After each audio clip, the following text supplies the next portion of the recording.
Opinions that I've come across in a number of recent blogs, articles and webinars in the last week or two have argued the case for and against two important key performance indicators in veterinary practice. Some believe, as I do, that the ATV, the average transaction value, or the ATC, the average transaction charge, or the average invoice value, however it's described in your part of the world, is an important KPI to monitor for a number of reasons. It's one way of comparing the performance of different clinicians in a particular practice, or of monitoring practice trends over a period of time, and it's an invaluable indicator for working out what ifs when you're planning operational and other policy initiatives.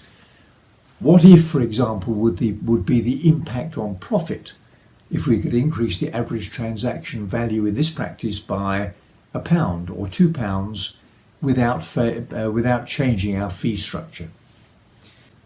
Other practice owners and consultants think, however, that if vets know that they're being judged on the basis of the average transaction value they generate as an individual, there's a danger that they may concentrate on maximising the sale of products or services for an individual transaction at the possible expense of building a long-term relationship with a client, and possibly also at the expense of what may be in the best interests of the patient.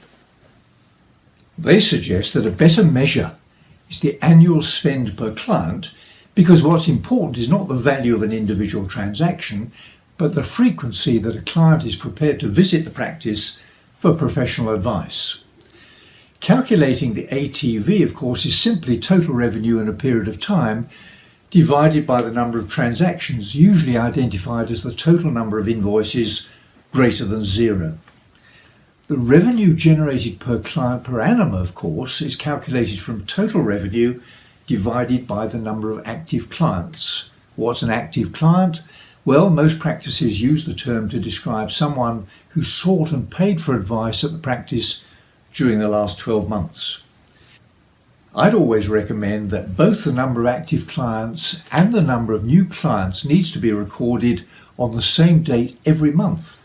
It's easy then to monitor the number of clients who fall out of the active client category each month, and provides an indication to every member of the practice team exactly how many new clients have to be registered every single month simply to maintain the status quo. So if you're monitoring active client numbers, it's very simple to monitor the average client spend per annum at the same time. It seems to me that both measures are valuable as long as we recognise the shortcomings of any single performance measure, and that a real understanding of what's going on in the practice depends on building a picture, incorporating the results of a number of appropriate diagnostic results in exactly the same way that a clinician makes a judgment on the basis of several clinical diagnostic measures. We have to be aware, of course, of the dangers of collecting data for the sake of it, and I sometimes think that modern practice management software programs accumulate so much data that practice owners and managers don't know how best to handle it. Paralysis from an excessive analysis, I think it's called.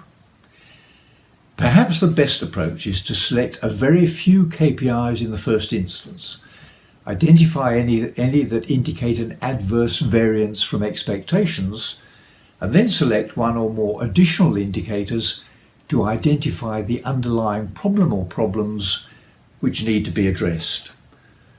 So to get back to the original question, ATV or annual client spend, which would I choose? I'd choose both. See you next time.